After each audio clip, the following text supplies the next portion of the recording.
So today, I'm going to talk about something called the Koshas. My name is David Fetrow, and I am the spiritual drifter. In Sanskrit, kosha means sheath or covering. As such, the koshas are often called the five sheaths, also derived from the Sanskrit term pancha, meaning five. The five sheaths summarized with the term pancha-kosha, which are described in the Taittiriya Upanishad. And what are the Upanishads, you ask? Well, the Upanishads are the philosophical religious text of Hinduism, also known as Sanatan Dharma, meaning eternal order or eternal path, which develop and explain the fundamental tenets of religion. The name is translated as to sit down closely, as one would listen attentively to instruction by a teacher or an authority figure. The Upanishads are the highest philosophical teachings of the Vedas, which are the fundamental teachings of the Indian Hindus. In Hinduism, Brahman denotes the highest universal principle, the ultimate reality in the universe, God. The question is, how do we realize God? Where is God? How do we get to know Brahman? A wise man said Brahman is hidden in the secret space of the cave. So where is this cave? The cave of Brahman is actually a system of 5 interlocking caves or koshas. These are the 5 sheaths of human personality. They are 5 layers of our being. These are called the koshas. So when you ask most people, who are you? Most people will say, I am what you see, meaning this body comes in large part from our ancestors, but we also impact it with the food that we eat. The response you get from the body is dictated by the food you eat, while those that decrease the energy of the body are called rajasic. A sattvic diet is sometimes referred to as a yogic diet. A sattvic diet shares the qualities of sattva, some of which include pure, essential, natural, vital, energy-containing, conscious, true, and wise. Sattvic diets are rich in fresh, nutrient-dense foods, including fruits, vegetables, sprouted whole grains, fresh fruit juices, legumes, nuts, seed, honey, and herbal teas. Sattvic foods avoid rajasic and tasmic foods such as animal proteins, fried foods, stimulants like caffeine, and white sugar are some of the foods that are excluded. The following foods can be eaten liberally on a sattvic diet: land and sea vegetables, spinach, carrots, celery, potatoes, broccoli, kelp, lettuce, peas, cauliflower. I think you get the idea there. Fruits and fruit juices like apple, bananas, papaya, mangoes, cherries, melons, fruits, and guava. Sprouted grains include barley, amaranth, bulgur, millet, quinoa, and wild rice.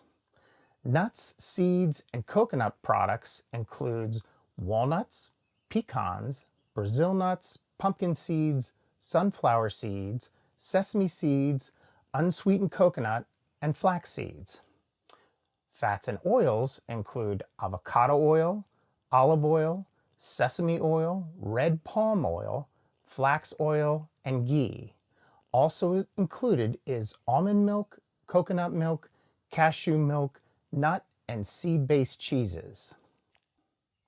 Legumes and bean products include lentils, mung beans, chickpeas, bean sprouts, and tofu.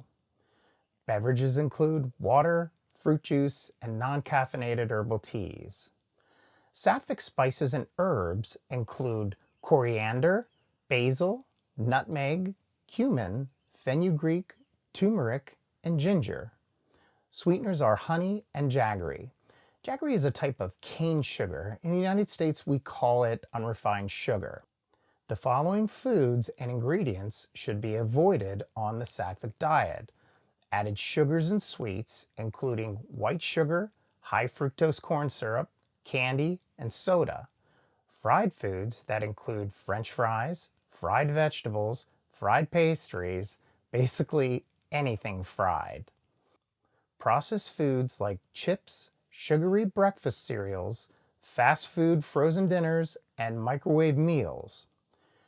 Refined grain products include white bread, bagels, cakes, and cookies. There are also certain vegetables and fruits that you cannot eat on a sattvic diet, including onion, durian, scallions, pickles, and garlic. Traditionally, the science of yoga strongly views the internal organs as representatives of our emotional, mental, and spiritual health. Other than food that you eat or do not eat, there is something else that you can do to strengthen the Annamaya-kosha, and that would be doing yoga poses. There are quite a few poses that you can do. I included a link below so that you can pick the ones that you like. Each one has a different effect. Concentrate on the ones that help with the issues that you have, but don't ignore the other ones. You may have issues that you don't know. A lot of these will balance hormones and remove toxins from your body. So this brings us to the next kosha, which is called the Pranamaya-kosha, or energy body. This is composed of prana, or life force. Prana is a Sanskrit word meaning movement, motion, or vibration. You receive prana through multiple ways, including different breathing techniques, food and drink, and the environment. You receive prana through multiple ways, including different breathing techniques, food and drink, the environment, and connecting to your higher self. The existence of Pranamaya-kosha is what differentiates the living from the non-living. It is also what unites the body and mind. Pranamaya-kosha exists in the physical body. Yogis say there are up to 72,000 nadis that make up Pranamaya-kosha. The term nadis refer to energy channels in the subtle body, through which prana flows. These channels form an interlaced pattern spanning the body, intersecting the 7 energy centers, or chakras. There are 3 main nadis, which are Ida, Pingala, and Sushumna. Now, I can create a video on these nadis by themselves, but today I'll just give you a little bit of insight on these 3. There are 3 principal energy channels running from the base of your spine to the head, opening into the crown chakra. There is a breathing exercise called Nadi Shodhana, or alternate nostril breathing. I have a link below to learn how to do this. The left nostril is linked to the right brain, and the right nostril is linked to the left brain. Ida Nadi is active when your left nostril and right brain are dominant. Pingala Nadi is active when your right nostril and your left brain are dominant. Prana currents are in Ida when you are breathing through your left nostril. They are engaging with the right brain. Many times before I go to bed or meditate, I will only breathe through my left nostril. This increases my intuition and creativity for visualization in my dreams. I could go on further here, so I suggest that you do some extra reading on these. But let's get back to Pranamaya-kosha. Energy/prana can further be divided into 5 areas, which are collectively known as the pancha, or 5 pranas, or VAYUs. First, we have what's called the Uddiyana VAYU. Uddiyana VAYU is situated in the throat, and it has a circular flow around the neck and head. The 5 physical senses are also handled by the Uddiyana. When the energy is low, you might have issues like thyroid, tonsillitis, depression, or migraines. A lack of self-expression, Uncoordinated movements or loss of balance can also be related to the Uddiyana VAYU. There are different asanas that you can do that will help the energy flow. Yoga asanas tone the muscles, develop flexibility, and improve posture and spinal alignment. They also act as a lubricating routine to the joints, muscles, and ligaments and other parts of the body, increasing circulation and flexibility. Asanas that are good for the Uddiyana VAYU are the bridge pose, the fish pose, the plow pose, and headstands. It is fairly easy to look these up on how to do these on YouTube. There's also breathing exercises that you can do to strengthen this VAYU. The Ujjayi breathing pranayama or warrior breath, the Bhramari Pranayama or bee breath. I have links below to show you how to do both of these.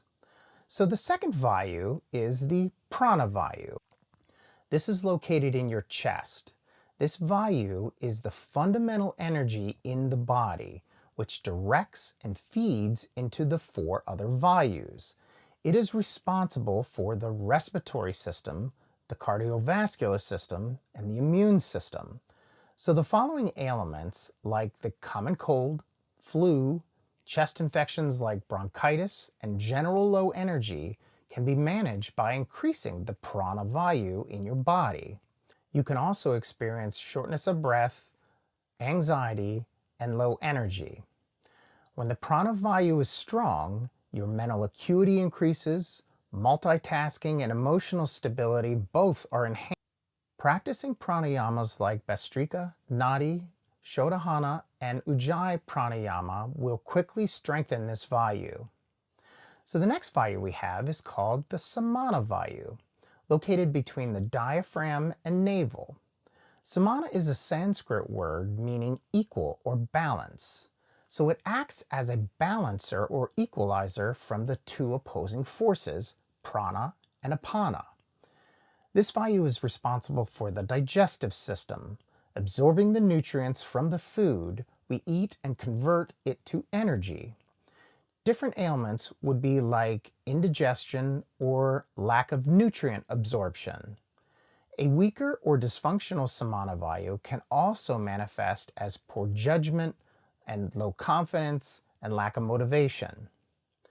Samana VAYU helps to calm the mind. Asanas for Samana VAYU are forward bends, twist, abdominal strengtheners. Pranayamas that will quickly strengthen this VAYU are Kapalabhati Pranayama and Uddiyana Bandha. Next we have the Vijnanamaya VAYU. This system circulates prana through the entire system, responsible for the circulatory system, controls the muscle in our bodies. When Vijnana is low, we will feel lethargic. Ailments include joint and skeletal issues, arthritis, and mind and body coordination. If Vijnana VAYU is strong at the mental level, your mind is strong and your thoughts flow freely. You feel energetic. Asanas are the standing pose, which allows us to connect to various movements of the arm and legs with core strength. Warrior 1, 2, and 3 pose, also the half moon pose, and the Surya Namaskar. Pranayamas for Vijnana are Anuloma Viloma, Pranayama, or Nadi Shodhana. This is the opposite nostril breathing I was talking about before. And the last VAYU is the Apana VAYU. This is located between the navel in the pelvic region, responsible for the excretion system and reproductive system. It also rules the emotional and mental experiences. This is the energy that moves downward and out, provides energy for the kidneys, intestines, and genitals, responsible for removing waste and toxins. When Apana VAYU is not active, we have constipation. When the VAYU is overactive, the opposite happens. One of our favorite words we hate to say, diarrhea. Ailments consist of constipation, menstrual issues, urinary tract infections, and reproductive issues. This is all at the physical level. At the mental level, Apana VAYU helps us eliminate things from our mind.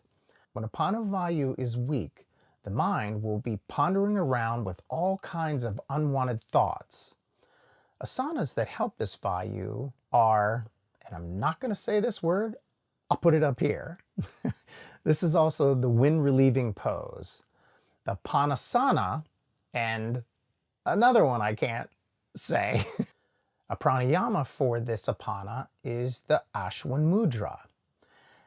As a simple summary for the VAYUs, we could say that the prana governs the intake of substances, samana governs the digestion, vyana governs the circulation of nutrients, Uddiyana governs the release of the positive energy, and apana governs the elimination of waste materials. If you raise your awareness by the practice of yoga, then you will see the Pranamaya-kosha in the form of an aura which surrounds the body. This aura keeps changing all the time according to the state of the health that you are in at the time. Even your moods influence the pranic aura. I put a great link below that teaches you signs that your prana energy is out of balance and how to fix it. I highly recommend that you read that. So on to the next kosha. We have the Manomaya-kosha, or mental body. The physical body is surrounded by more subtle energy, which is purely mental in nature. The Samskara dahana kriya is a powerful completion technique to burn the emotional, mental, and physical pains you have experienced and have stored in your body. There is a link below how to do this. Sound work with mantras. The following mantras are chanting mantras. Gayatri mantra. This mantra has been translated in many ways. One of them being, we meditate on the glory of that being who has produced this universe. May she enlighten our minds. This is a powerful mantra, and if said incorrectly, could have negative effects. Just for example, this part at the end means allowing the cosmic intelligence to enlighten you. If said wrong, will request the cosmic intelligence to unenlighten you. Please look at the link below to learn how to say this mantra. If you're going to say this mantra, I highly suggest taking the time to study that video. There are a few other healing mantras, one being the kirtan or nama mantra. So the next kosha we will talk about today is the Vijnanamaya-kosha, or the wisdom body, meaning a shell that is composed of wisdom or intellect. This is a transitory body between the physical and non-physical. Vijnana means psyche.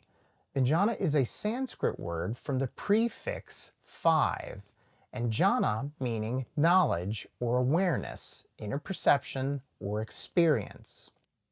Vijnana has two meanings, external science and also internal experience. There is something in you watching everything you do. When developing this layer, your intuition expands.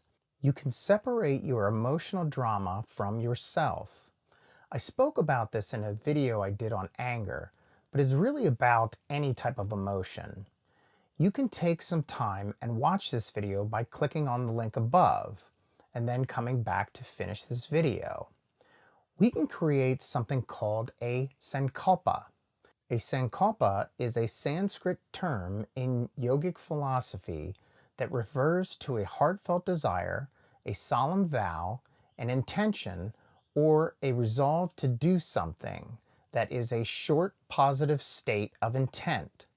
This is 4 to 8 words, a fundamental aspect of your life, something in your life that you want to heal, create, or transform. This is spoken in the present tense, and it starts with I. I would recommend ending or starting your day with a sankalpa. Here are a few examples to connect yourself to your sankalpa. I will awaken my spiritual potential. I will be positive. I will be a positive force to others. I will be successful in all that I undertake.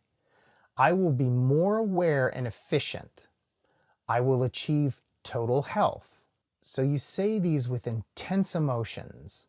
I also put a link down below in the description of a great meditation to show you how. So the last kosha we will talk about today is the Annamaya-kosha.